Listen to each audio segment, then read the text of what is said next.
அன்பான மிதுன ராசி நேயர்களே, உங்களுடைய வாழ்க்கையில் இனி வரக்கூடிய காலங்கள் எந்த மாதிரியான மாற்றங்களை எல்லாம் கொண்டு வரப்போகுது, உங்களுடைய தொழில், பணவரவு, திருமணம், குடும்பம், காதல், படிப்பு, உடல்நலம் மற்றும் மனநிலை எப்படி இருக்கும், கிரகங்களினுடைய பார்வை மற்றும் இயக்கம் உங்கள் வாழ்க்கையில் எந்த மாதிரியான பலன்களை கொடுக்கும், உங்களுக்கு இதுவெல்லாம் சாதகமாக இருக்கா அல்லது கவனமாக இருக்கணுமா அப்படிங்கிற எல்லா கேள்விகளுக்கும் தெளிவான பதில்களை தெரிஞ்சுக்க இந்த வீடியோவை முழுசாக பாருங்கள். உங்களுக்கான நல்ல தீர்வு நிச்சயமாக கிடைக்கும். மிதுன ராசி, மிருகசீரிஷம் நட்சத்திரம் 3-4 பாதங்கள், திருவாதிரை நட்சத்திரம், புனர்பூசம் 1-2-3 பாதங்கள் இருக்கிறவங்க புத்திசாலித்தனமாக இருப்பாங்க. புதன் பகவான் ராசி அதிபதியாக இருக்கிறதால புத்திசாலித்தனமாக நடந்துக்குவாங்க. புதிய விஷயங்களை கற்றுக்கிறதுல அதிகமான ஆர்வம் செலுத்துவாங்க. இவங்ககிட்ட சாதாரணமாக பேசி ஜெயிக்க முடியாது, அந்த அளவுக்கு பேச்சு திறமையில் கெட்டிக்காரங்களாக இருப்பாங்க. எப்பேற்பட்ட பிரச்சனைகளையும் தீர்க்கக்கூடிய ஆற்றல் இவங்ககிட்ட எப்பவுமே சாதாரணமாக இருக்கும். தன்னோட வாழ்க்கையில் எவ்வளோ பிரச்சனைகள் கஷ்டங்கள் வந்தாலும் சந்தோஷமாக இருக்கணும், மகிழ்ச்சியாக இருக்கணும் அப்படிங்கிறத மட்டுமே நோக்கமாக கொண்டவங்களாக இருப்பாங்க. இப்படி சிறப்பான குணங்கள் இருக்கக்கூடிய மிதுன ராசிக்காரங்களுக்கு கிரக நிலைகள் எப்படி இருக்குன்னா, ராசிஸ்தானத்தில் குருவும், சகோதர ஸ்தானத்தில் கேதுவும், பாக்கியஸ்தானத்தில் ராகுவும், தொழில் ஸ்தானத்தில் சனியும் செவ்வாயும், லாபஸ்தானத்தில் சூரியனும் புதனும், போகஸ்தானத்தில் சுக்கிரனும் இருக்காங்க. இதன் காரணமாக பார்த்தீங்கன்னா புதிய வீடு, வாகனம் சார்ந்த சிந்தனைகள் அதிகமாக வரும். பூமி தொடர்பான வேலைகளில் இருக்கிறவங்களுக்கு லாபங்கள் அதிகமாக கிடைக்கும். நீங்கள் எந்த விஷயத்தை செஞ்சாலும் அதில் முழுமையான ஈடுபாடு இல்லாத மாதிரியான ஒரு மனநிலை உருவாகும். அந்த மாதிரியான மனநிலை வரும் பொழுது உங்களோட எதிர்காலத்தை ஒரு நிமிஷம் நினச்சி பார்த்துட்டு 100% ஈடுபாட்டோட அதை நீங்கள் செய்யணும். மற்றவங்களுக்கு வாக்குறுதிகளை கொடுக்கும் பொழுது சூழ்நிலையை அறிஞ்சு செயல்படணும். வேலை செய்யக்கூடிய இடத்துல எப்பவுமே உங்களுக்கு நிதானம் அவசியம். மற்றவங்களுடைய தனிப்பட்ட விஷயங்களில் தேவையில்லாமல் தலையிடக்கூடாது. நம்மளுடைய விஷயங்கள்லையும் 3வது ஒரு நபரின் தலையிட நீங்கள் எப்பவுமே அனுமதிக்கக்கூடாது. உடல் ஆரோக்கியத்தை பொறுத்த வரைக்கும் உங்களுக்கு கூடுதலான கவனம் வேணும். தொழில் மற்றும் வியாபாரத்தில் புதிய நபர்களின் அறிமுகம் உங்களுக்கு ஏற்படும். ஆன்மீகத்தில் நாட்டம் இருந்தாலும் சில சமயங்களில் நீங்கள் நினச்சது நடக்கலை அப்படின்னாலும், வாழ்க்கையில் தோல்வியில் வருது அப்படின்னாலும், கடவுள் பக்தி இல்லாத மாதிரியும் கடவுளையே திட்டி பேசுகிற மாதிரியான சூழ்நிலையும் அமையும். எப்படிப்பட்ட சூழ்நிலை இருந்தாலும் எல்லாத்தையும் நீங்கள் கடந்து வரும் பொழுது மன உறுதி உங்களுக்கு ரொம்பவே அதிகமாக இருக்கணும். இது வரைக்கும் உங்கள் லட்சியத்துக்காகவும் குடும்பத்துக்காகவும் கஷ்டப்பட்டு உழைச்சி உங்களுடைய உடல் நலனை நீங்கள் கவனிக்காமல் விட்டுருந்துருப்பீங்க. இப்போ வரைக்கும் சிலருக்கு அது வெளியில் தெரியல அப்படின்னாலும் சின்ன சின்ன பிரச்சனைகள் மூலமாக உங்களுக்கு தொந்தரவு கொடுத்துட்டு வந்திருக்கும். அந்த உடல் சார்ந்த பிரச்சனைகள் முழுவதும் குணமாகணும் அப்படின்னா அதற்கு தகுந்த சிகிச்சை முறைகளை எடுத்துக்கிறது மட்டுமல்லாமல் உங்களுடைய உடல் நலனையும் நீங்கள் பாதுகாக்கணும். உங்கள்கிட்ட நிறைய ஆற்றல் இருக்குது, திட்டங்கள் இருக்குது, கடின உழைப்பு எல்லாமே இருக்குது.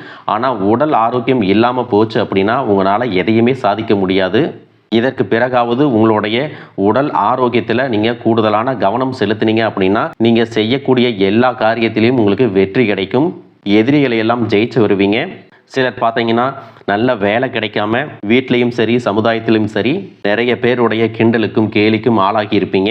இன்னும் சிலர் குடும்ப கஷ்டத்துக்காக பிடிக்காத ஒரு வேலைக்கு போயிட்டு இருந்திருப்பீங்க. இதற்கு பிறகு உங்களுடைய தன்னம்பிக்கை அதிகரிக்கும். புதிய புதிய தொழில்நுட்பங்களை கற்றுக்கிட்டு நல்லதொரு வேலையில் சேர போகிறீங்க.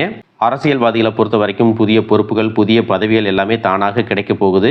நம்மளுடைய குடும்ப உறவுகள், நம்முடைய நண்பர்கள் அப்படின்னு சொல்லிட்டு சிலருக்கு பெரிய ஒரு தொகையை கடனாக கொடுத்துட்டு அதை திரும்ப வாங்க முடியாமல், கேட்க முடியாமல் ஒரு விதமான மன அழுத்தத்துக்குள்ளாக இருப்பீங்க. அதனாலேயே உங்களுடைய உறவு கெட்டிருக்கும். அந்த பணம் உங்களுக்கு திரும்ப கிடைக்காது அப்படின்னு நீங்கள் முடிவே செஞ்சுருப்பீங்க. உங்ககிட்ட பணம் வாங்கினவங்க அவங்களுடைய தவறை புரிஞ்சுக்கிட்டு மனசாட்சியோட உங்களுக்கு அந்த பணத்தை திருப்பி கொடுப்பாங்க.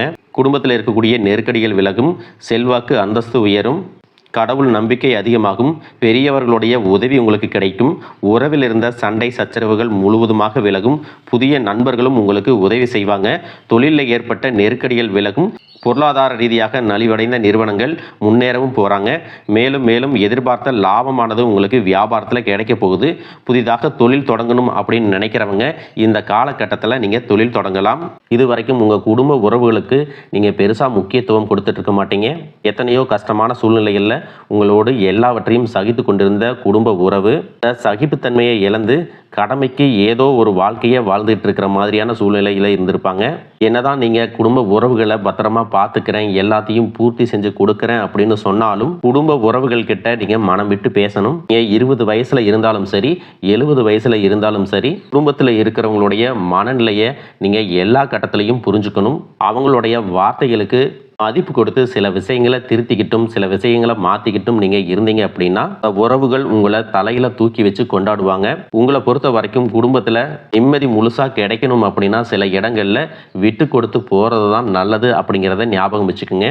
இதையெல்லாம் சரியாக செய்யாத காரணத்தினால தான் நிறைய பேருடைய குடும்பத்தில் கணவன் மனைவியாக இருப்பாங்க, வெளியே போவாங்க வருவாங்க, ஆனால் உண்மையான அந்யோன்யம் இருக்காது, சரியாக பேசிக்க கூட மாட்டாங்க, சமுதாயத்துக்காக போலியான ஒரு வாழ்க்கையை வாழ்ந்துட்டு இருக்கிற மாதிரி இருக்கும். இதற்கு பிறகு உங்கள் வாழ்க்கையிலும் இதுவெல்லாம் நடக்கக்கூடாது அப்படின்னா மனம் விட்டு பேசி உங்கள் கூட அதிகமான நேரத்தை செலவிடணும். உங்கள் மேலே அவங்களுக்கு நம்பிக்கை வர்ற மாதிரி நடந்துக்கணும். பணம் வசதி வாய்ப்புகள் எல்லாருக்கும் தேவை அப்படின்னாலும் அதை வச்சு நிம்மதியான அழகான ஒரு வாழ்க்கையை வாழ முடியாது. கோடீஸ்வரனாக இருக்கவங்க கூட கஷ்டப்படுறதையும் ஏழைகளாக இருக்கிறவங்க கூட சந்தோஷமாக இருக்கிறதையும் நம்மளால் பார்க்க முடியுது. சின்ன சின்ன விஷயங்களை கூட சரியாக பேசி முடிக்காத காரணத்தினால தான் பெரிய பெரிய பிரிதல்கள் எல்லாமே வருது. இன்னும் சிலருக்கு பார்த்தீங்கன்னா விவாகரத்து வரைக்கும் கூட போயிடுது. இந்த மாதிரியான விஷயங்கள் எல்லாமே உங்கள் வாழ்க்கையில் நடக்கிறதுக்கு நீங்கள் மட்டுமே முழுமையான காரணம் இல்லை. உங்களை மட்டுமே குற்றம் சொல்லிட முடியாது. சில கிரகங்களுடைய பார்வை, தசா புத்தியினோட பலன்கள் காரணமாகவும் இதுவெல்லாம் நடக்கும். சில ஜோதிட சூட்சமங்களை எல்லாம் நீங்கள் புரிஞ்சுக்கிட்டு சரியான விஷயங்களை மட்டும் செஞ்சீங்க அப்படின்னா உங்களுடைய வாழ்க்கையிலும் நல்லது நடக்கும். நீங்கள் விவாகரத்தே வாங்கியிருந்தா கூட 2 பேருடைய உள்ளத்திலும் தூய்மையான புரிதல் வர்ற வரைக்கும் உண்மையாக நடந்துக்குங்க. உங்கள் வாழ்க்கையில் நடந்த சம்பவங்கள் எந்த மாதிரி சுச்சுவேஷனில் நடந்துச்சு அப்படின்னு மற்றவங்க சூழ்நிலையில் இருந்து உணர்வுபூர்வமாக நினச்சி பாருங்கள். நிச்சயமாக உங்கள் மனசுக்குள்ளே மிகப்பெரிய மாற்றம் வரும். இந்த மாற்றத்தின் காரணமாக குடும்ப உறவுகள் மீண்டும் சேருவாங்க. இதுவெல்லாம் உடனே நடக்கலை அப்படின்னாலும் சில மாதங்களில் ஒன்றாக சேர்வதற்கான வாய்ப்புகள் இருக்குது. இந்த வாய்ப்புகள் சரியாக அமையும் போது நீங்கள் அதை பயன்படுத்திக்கிட்டீங்கன்னா உங்களுடைய வாழ்க்கை உங்களுக்கு பிடிச்ச மாதிரியே மாறும். எவ்வளவு கஷ்டப்பட்டதுக்கு அப்புறமும் ஒரு லட்சியத்தோடு நீங்கள் செய்யக்கூடிய ஒவ்வொரு விஷயத்தை கெடுக்கிறதுக்கும் உங்களுடைய முன்னேற்றத்தை தடுக்கிறதுக்கும் உங்களை அவமானப்படுத்துறதுக்கும் இங்கே நிறைய பேர் கூடவே இருந்துட்டு முயற்சி பண்ணிட்டு தான் இருக்காங்க. ஆனாலும் அவங்களுடைய சதிகளையும் சூழ்ச்சிகளையெல்லாம் தாண்டி இப்போ வரைக்கும் ஓரளவுக்கு நீங்கள் நல்லா இருக்கீங்க அப்படின்னா உங்ககிட்ட இருக்கக்கூடிய நல்ல எண்ணங்களும் கடவுள் பக்தியும் இது வரைக்கும் நீங்கள் செஞ்ச தர்ம காரியங்களும் தான் உங்களை காப்பாற்றிட்டு இருக்கு. இதுக்கு முன்னாடி நல்ல நண்பர்களாக இருந்திருப்பாங்க, நல்ல உறவுகளாக இருந்திருப்பாங்க. அவங்களே தன்னோட சுயநலத்துக்காக துரோகங்களை எல்லாம் செஞ்சு உங்களுடைய வாழ்க்கையை கெடுக்கணும் அப்படின்னு நினைக்கும்போது இந்த உலகத்தில் யார் நல்லவங்க யார் கெட்டவங்க யாரை நம்புறது அப்படிங்கிறது தெரியாமல் தான் நீங்கள் புலம்பிகிட்ருக்கீங்க. ஒரு வகையில் இந்த மாதிரி விஷயங்கள் உங்களுக்கு கஷ்டத்தை கொடுத்தாலும் இப்போவாவது இவங்க நம்ம மேலே எவ்வளவு பொறாமையோடவும் வன்மத்தோடவும் இருக்கிறாங்க அப்படிங்கிறத ஓரளவுக்கு நீங்கள் புரிஞ்சிருப்பீங்க. இது எல்லாமே தெரிஞ்சும் கூட நீங்கள் என்னமோ பண்ணுங்க, எத்தனையோ நல்லது செஞ்ச எனக்கு மனசாட்சிக்கு விரோதமாக தப்பு செய்கிறீங்க அப்படின்னா அந்த கடவுள் உங்களுக்கு நிச்சயமாக மிகப்பெரிய தண்டனையை கொடுப்பார் அப்படின்னு தான் கடவுள்கிட்ட உங்களுடைய வேண்டுதலை எல்லாம் வச்சுட்டு கடந்து போயிட்டுருக்கீங்க. இப்போ இருக்கக்கூடிய சூழ்நிலையில் தான் உண்டு தாம் வேலை உண்டு அப்படின்னு தான் இருக்கிறீங்க. இருந்தாலும் உங்களுடைய கஷ்டத்தையும் கண்ணீரையும் மற்றவங்களுக்கு தெரியாத மாதிரி தான் பார்த்துட்ருக்கிறீங்க. உங்களுடைய வாழ்க்கை உங்களை எப்படி புரட்டி போட்டாலும் முடக்கி வச்சாலும் நீங்கள் எப்பவும் போல் சாதாரணமாக இருக்கிறதுனால உங்களை சுற்றி இருக்கிறவங்க எல்லாருமே இவங்களுக்கு என்னப்பா ஜாலியான வாழ்க்கை வாழ்கிறாங்க, இவங்ககிட்ட என்ன குறை அப்படின்னு சொல்லுவாங்க. ஆனால் மனசில் நிம்மதி இல்லாமல் சரியாக சாப்பிட முடியாமல் அவ்வளவு ஏங்க நிம்மதியாக தூங்க முடியாமல் கூட நீங்கள் எவ்வளவு கஷ்டப்படுறீங்க அப்படிங்கிறது உங்களுக்கும் அந்த கடவுளுக்கும் மட்டும்தாங்க தெரியும். இந்த மாதிரி உங்கள் வாழ்க்கையில் திடீர்னு ஒரு பிரச்சனை, உடம்பு சரியில்லை, ஹாஸ்பிட்டலில் பெருசாக செலவு வந்துருச்சு, குடும்பத்தில் அவசர தேவைக்கு பணம் பத்தலை, பிஸ்னஸில் லாஸ் ஆயிடுச்சு அப்படின்னு உங்கள் வாழ்க்கை முடங்கிருச்சுன்னா கூட நின்று உங்களுக்கு உதவி செய்கிறதுக்கோ ஆறுதலாக 4 வார்த்தை பேசுகிறதுக்கோ அவ்வளவு ஏங்க திரும்பி பார்க்கக்கூட உண்மையான ஆள் கிடையாது. ஆனால் நீங்களாவே ஏதோ தட்டு தடுமாறி எந்திரிச்சு நிற்கிறப்போ உங்களை குறை சொல்கிறதுக்குன்னே நிறைய பேர் தேடி வருவாங்க. உங்கள் சொந்தக்காரங்க தெரிஞ்சவங்க அப்படின்னு எல்லாரும் தேவைக்கு மட்டும்தான் உங்களை பயன்படுத்திக்கிறாங்க. இதையெல்லாம் தெரிஞ்சதுக்கு அப்புறமும் மறுபடியும் அவங்களுக்கெல்லாம் உதவி செஞ்சு ஏமாறக்கூடியவங்களாக தான் நீங்கள் இருக்கீங்க. இந்த வாழ்க்கையில் எப்படியாவது முன்னேறிடணும் அப்படிங்கிறதுக்காக தினம் கஷ்டப்பட்டு உழைக்கிறீங்க. இது நாள் வரைக்கும் என்னுடைய மனசாட்சிக்கு தெரிஞ்சு நான் யாருக்கும் எந்த கெடுதலையும் கஷ்டத்தையோ துன்பத்தையோ கொடுத்ததில்லை. எனக்கு மட்டும் ஏன் இந்த வாழ்க்கையில் இப்படி நடக்குது அப்படின்னு ஆதங்கப்படுறது உண்மைதாங்க. என்ன இருந்தாலும் உங்களுக்கு இவ்வளவு கஷ்டங்கள் ஆகாது. இந்த மாதிரி பிரச்சனைகள் உங்கள் வாழ்க்கையில் வரும். கொஞ்ச நாளுக்கு அப்புறம் அது போயிடும். நிறைய நேரங்களில் பார்த்தீங்கன்னா உங்களால் எந்த பிரச்சனைகளும் வராது.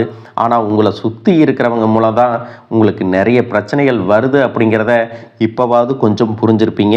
இவ்வளவு நடந்ததுக்கப்புறம் இனி என் வாழ்க்கை மாறுமா அப்படின்னு நீங்கள் கேட்குற கேள்விகளுக்கெல்லாம் பதிலாக தாங்க இனி வரக்கூடிய கிரக நிலைகள் மற்றும் அதன் இயக்கத்தின் காரணமாக உங்களுக்கு நல்ல பலன்கள் எல்லாமே கிடைக்க போகுதுங்க. நாள் வரைக்கும் நடந்த கெட்ட விஷயத்தை எல்லாம் விட்டுருங்க. இனி வரக்கூடிய நாட்களில் உங்களுக்கு எந்த மாதிரி நன்மைகள் கிடைக்க போகுது அப்படிங்கிறத பற்றி தான் இந்த வீடியோ பதிவில் பார்க்க போகிறோம். முதலாவதாக மீன ராசியில் இருக்கக்கூடிய சனி பகவான் உங்களுக்கு ஆரம்பத்தில் சில தடைகளை கொடுத்திருந்தாலும் இந்த வருடத்தின் இறுதிக்குள்ளே உங்களுக்கு நல்ல பலன்களை எல்லாம் கொடுக்க போகிறாரு. தடைகளை எல்லாம் விலக்க போகிறாரு. இதன் மூலமாக பொருளாதார ரீதியாக உங்களுக்கு நல்ல முன்னேற்றம் அப்படிங்கிறது விரைவிலேயே ஏற்பட போகுது. அடுத்ததாக பார்த்தீங்கன்னா சுக்கிர பெயர்ச்சி. இதன் மூலமாக உங்களுக்கு நல்ல வேலை வாய்ப்பு, அதில் பதவி உயர்வு மற்றும் அதிகாரம் செலுத்தக்கூடியவர்களுடைய நட்பு உங்களுக்கு கிடைக்கும். நீங்கள் செல்வத்தை சேர்க்கணும் அப்படிங்கிறதுக்காகவே நகைகளுடைய விலை குறையும். புதிதாக வீடு வாகனங்கள் எல்லாமே வாங்குவீங்க. ஆரம்பத்தில் பொருளாதாரத்தில் ஏற்ற இறக்கங்கள் இருந்தாலும் இந்த வருடம் முடியும் பொழுது குறிப்பிட்ட அளவுக்கு நீங்கள் சொத்து சேர்த்து வச்சுருப்பீங்க. ஜூன் மாதத்தில் குரு பகவான் மிதுன ராசியிலிருந்து தன்னுடைய உச்ச ராசியான கடக ராசிக்கு போகும் பொழுது கஜகேசரி யோகமும் உண்டாக போகுது. இந்த நேரத்தில் உங்கள் நிதி நிலைமை ரொம்பவே முன்னேற்றமாக இருக்கும். குழந்தை பாக்கியம் இல்லை அப்படின்னு கவலைப்பட்டு இருந்தவங்களுக்கு நிச்சயமாக குழந்தை பாக்கியம் உருவாகும். அவங்களுடைய உடல் நலனில் எவ்வளவு பிரச்சனைகள் இருந்தாலும் அதையெல்லாம் சரி செஞ்சு இந்த பாக்கியத்தை அடைய போகிறாங்க. அவங்க குடும்பத்திலையும் மனதிலும் மிகப்பெரிய மகிழ்ச்சி நிரந்தரமாக இருக்க போகுது. படிக்கக்கூடிய மாணவர்களுக்கும் கல்வி ரொம்பவே சிறப்பாக இருக்க போகுது. அடுத்ததான் நவம்பர் மாதத்தில் ஏற்படக்கூடிய ராகு கேது பெயர்ச்சியில் குடும்பம் மற்றும் தொழிலில் திடீர் மாற்றங்களும் திருப்பங்களும் ஏற்பட போகுது. நீண்ட நாளாக நிறைய பேர் உடல்நலம் சார்ந்த பிரச்சனைகளில் முடங்கி கிடந்திருப்பாங்க. நடக்கிறதுக்கே ரொம்ப சிரமப்பட்டிருந்திருப்பாங்க. அந்த பிரச்சனை எல்லாமே முழுவதுமாக நிவர்த்தியாக போகுது. கடந்த காலகட்டங்களில் உங்களுக்கு நல்லதொரு வேலை கிடைச்சிருக்காது. குடும்ப கஷ்டத்திற்காக குறைவான சம்பளத்தில் பிடிக்காத வேலையை செஞ்சுட்டு இருந்திருப்பீங்க. உங்களை பொறுத்த வரைக்கும் பிஇ படிச்சிருப்பீங்க, டிகிரி படிச்சிருப்பீங்க. சில பேர் தன்னுடைய கல்வி தகுதிக்கு சரியான வேலை கிடைக்கல அப்படின்னு ரொம்பவே ஆதங்கப்பட்டு இருந்திருப்பீங்க. வரக்கூடிய நாட்களில் நீங்கள் சரியான முயற்சிகளை எடுத்தீங்க அப்படின்னா அரசாங்க வேலைக்கு நீங்கள் முயற்சி பண்ணாலும் உங்களுக்கு அரசாங்க வேலை கிடைக்கும். பேங்க் வேலையோ ஐடி கம்பெனியோ அது தனியார் நிறுவனங்களோ உங்களுக்கு மனசுக்கு பிடிச்ச மாதிரி நல்ல வருமானத்தோடு வேலை கிடைக்கக்கூடிய சூழ்நிலையும் இருக்குது. மேலும் கணவன் மனைவிகளில் பார்த்தீங்கன்னா நல்ல அந்யோன்யம் இருக்க போகுது. இது வரைக்கும் இருந்த மன கஷ்டங்கள் எல்லாம் நீங்கி ஒற்றுமையோடு இருக்க போகிறாங்க. சொத்து மற்றும் பல பிரச்சனைகள் காரணமாக நீதிமன்றத்தில் ஏதாவது வழக்குகள் இருக்குது அப்படின்னா கூட அதுவெல்லாம் உங்களுக்கு சாதகமாக வரும். அதிலும் சொத்து விஷயத்தில் சனி பகவானுடைய பார்வை உங்களுக்கு நேரடியாக இருக்கிறதுனால சில தடைகளை கடந்து வரும் பொழுது உங்களுக்கு அந்த சொத்தானது நிச்சயமாக கிடைக்கும். இது வரைக்கும் நீங்கள் வேலை செஞ்சுட்டு இருக்கக்கூடிய இடத்துல சரியான ஒத்துழைப்பு இருந்திருக்காது. முழு ஈடுபாட்டோட வேலை செய்ய முடியாத அளவுக்கு சில பிரச்சனைகள் எல்லாமே இருந்திருக்கும். இனி வரக்கூடிய காலங்களில் உடன் வேலை செய்கிறவங்க மூலமாக உங்களுக்கு நல்ல ஆதரவு கிடைக்கும். சந்தோஷமாக அந்த வேலையை செய்வீங்க. வேலையில் உங்களுக்கு பண பலன்கள் ஏதாவது வராமல் இருந்துச்சுன்னா அந்த பண பலன்கள் எல்லாமே உங்களுக்கு வெகு சீக்கிரத்தில் கிடைக்கும். அரசு வேலையில் இருக்கக்கூடியவங்க சட்டத்திற்கு புறம்பாக எந்த ஒரு காரியத்திலையும் ஈடுபடாமல் நேர்மையாக நடந்து கொள்வது நல்லது. பொது வாழ்க்கையில் இருக்கிறவங்களுக்கு நீங்கள் எதிர்பார்த்ததை விட மிகப்பெரிய நிலையை அடைய போகிறீங்க. தொழிலில் தடைகள் ஏதாவது இருந்துச்சுன்னா அந்த தடைகள் எல்லாம் விலகிறது மட்டும் இல்லாமல் புதிய கிளைகளையும் தொடங்குவீங்க. உங்களுடைய உற்பத்தி அதிகரிக்கும். தொழிலை விரிவு செய்வீங்க. வரக்கூடிய நாட்களில் உங்களுக்கு விற்பனையும் அதிகமாகும். ஏற்றுமதி இறக்குமதியில் எல்லாம் உங்களுக்கு நல்ல லாபம் கிடைக்கும். நீங்கள் செய்யக்கூடியது சின்ன தொழிலோ பெரிய தொழிலோ அதுவெல்லாம் உங்களுக்கு நல்ல வளர்ச்சியை கொடுக்கும் அப்படிங்கிறத நீங்கள் ஞாபகம் வச்சுக்கோங்க. இனி வரக்கூடிய காலங்கள் எல்லாமே உங்களுடைய கனவுகளை நிஜமாக்கக்கூடிய நாட்களாக இருக்க போகுது. குடும்பத்தில் முன்னேற்றமும் பொருளாதாரமும் கிடைக்கும் பொழுது உங்களுடைய சுய ஒழுக்கத்தில் நீங்கள் ரொம்பவே கவனமாக இருக்கணும். பேசக்கூடிய வார்த்தைகள், பழகக்கூடிய நபர்கள் எல்லார்கிட்டையும் எந்த ஒரு இடத்துலையும் தான் அப்படிங்கிற கர்வத்தை மட்டும் நீங்கள் வச்சுக்க கூடாது. மற்றவர்களை குறையாக பேசுகிறதோ மட்டம் தட்டி பேசுகிறதோ அதை காயப்படுத்துகிற மாதிரி பொது இடங்களில் பேசிடக்கூடாது. நீங்களும் சரி, உங்களை சுற்றி இருக்கிறவங்களும் சரி, எப்பவுமே பாசிட்டிவான எண்ணங்களில் இருக்கணும். அப்படின்னா எதிர்காலத்திற்கான நல்ல திட்டமிடுதல் எப்பவுமே அவசியம். அதனால் நீங்கள் எந்த ஒரு விஷயத்தை செய்யும் போதும் எதிர்காலத்தில் இது எனக்கு எந்த மாதிரியான பலன்களை கொடுக்கும் அப்படிங்கிறத மனசில் வச்சுக்கிறதும் அவசியம். இதை நீங்கள் சரியாக செஞ்சுட்டு வந்தீங்கன்னா பெரியவர்களுடைய உதவி கிடைக்கும். உறவுகளில் இருந்த சண்டை சச்சரவுகள் முழுவதுமாகவே விலகும். புதிய நண்பர்களும் உங்களுக்கு உதவி செய்வாங்க. தொழிலில் ஏற்பட்ட நெருக்கடிகள் விலகும். பொருளாதார ரீதியாக நலிவடைந்த நிறுவனங்கள் மீண்டும் முன்னேற போகுது. மேலும் மேலும் உங்களுக்கு வியாபாரத்தில் எதிர்பார்த்த லாபம் கிடைக்கும். உங்களுடைய புதிய சிந்தனைகள் மற்றும் நேர்மறையான எண்ணங்கள் உங்களுடைய வளர்ச்சிக்கு காரணமாக இருக்க போகுது. கடந்த காலகட்டங்களில் திருமணம் பார்த்தீங்க அப்படின்னா நிறைய பிரச்சனைகளும் சிக்கலுமாக இருந்திருக்கும். அதிலும் ஜாதகம் சரியில்லை, சொந்த வீடு இல்லை, வசதி இல்லை, பெற்றோர்கள் சரியில்லை, அரசு வேலையாக இருக்கணும், இந்த மாதிரி எத்தனையோ காரணங்களை எல்லாம் சொல்லி உங்களுக்கான திருமணம் தடைகள் ஏற்பட்டிருக்கும். இன்னும் சிலருக்கு பார்த்தீங்கன்னா தெரிஞ்சவங்களாலையும் நண்பர்களாலையுமே திருமணங்கள் எல்லாமே நின்று போயிருக்கும். இந்த மாதிரி இடத்துல உங்களால் எந்தெந்த விஷயத்தை எல்லாம் சரி செய்ய முடியுமோ அதையெல்லாம் சரி செஞ்சுட்டு குரு பெயர்ச்சிக்கு பிறகு நீங்கள் திருமண முயற்சிகளில் ஈடுபட்டீங்கன்னா உங்களுடைய மனதுக்கு பிடித்த மாதிரியான நல்ல வரன் அமையும். குடும்ப வாழ்க்கை சிறப்பாக இருக்கும். உங்களுடைய வாழ்க்கை துணை அழகாக இருப்பாங்க. கை நிறைய சம்பாதிக்கக்கூடியவங்களாகவும் இருப்பாங்க. அதே நேரத்தில் வாழ்க்கை துணையை இழந்துட்டு இரண்டாவது திருமணம் பற்றி யோசிக்கக்கூடிய ஆண்கள் மற்றும் பெண்களுக்கு தன்னுடைய வாழ்க்கையில் வரக்கூடிய துணை, அவங்களுடைய பழக்க வழக்கம், 2 பேருக்கும் கருத்தொற்றுமை இருக்கா, மன பொருத்தம் இருக்கா, மற்றும் தேவைப்பட்டால் உங்களுடைய ஜாதகத்தை கூட ஒரு முறை நீங்கள் சரி பார்த்துக்கிட்டு இரண்டாவது திருமணத்துக்கு முயற்சி செஞ்சீங்கன்னா நல்ல வாழ்க்கை துணை அமையும். மற்றவங்க பொறாமப்படக்கூடிய அளவுக்கு நல்லதொரு வாழ்க்கையை வாழ்ந்து காட்டுவீங்க. எந்த ஒரு எதிர்பார்ப்புகளும் இல்லாமல் எப்பவும் போல் உங்கள் கடமையை செஞ்சுட்டு உங்கள் வாழ்க்கையை நீங்கள் வாழ்ந்துட்டு வாங்க. உங்களோட குலதெய்வமும் கிரக நிலைகளும் உங்களுக்கு துணையாக இருக்குது. இப்போ நீங்கள் எடுத்து வைக்கக்கூடிய ஒவ்வொரு அடியும் எதிர்காலத்தில் உங்களை வாழ்க்கையின் உச்சத்தில் கொண்டு போய் வைக்கும் அப்படிங்கிறத மட்டும் நீங்கள் எப்பவுமே நினைவு வச்சுக்கணும். உங்களை சுற்றி நல்ல விஷயங்கள், கெட்ட விஷயங்கள், இந்த மாதிரி எல்லாமே சுற்றி நடந்து வந்தாலும் நல்ல விஷயங்களை மட்டும் எடுத்துட்டு நீங்கள் முன்னேற்ற பாதையில் போயிட்டே இருங்க. உங்களுடைய நல்ல எண்ணங்களுக்கு உங்களுக்கு நல்லதே நடக்கும். வாழ்க வளமுடன், வாழ்க பல்லாண்டு.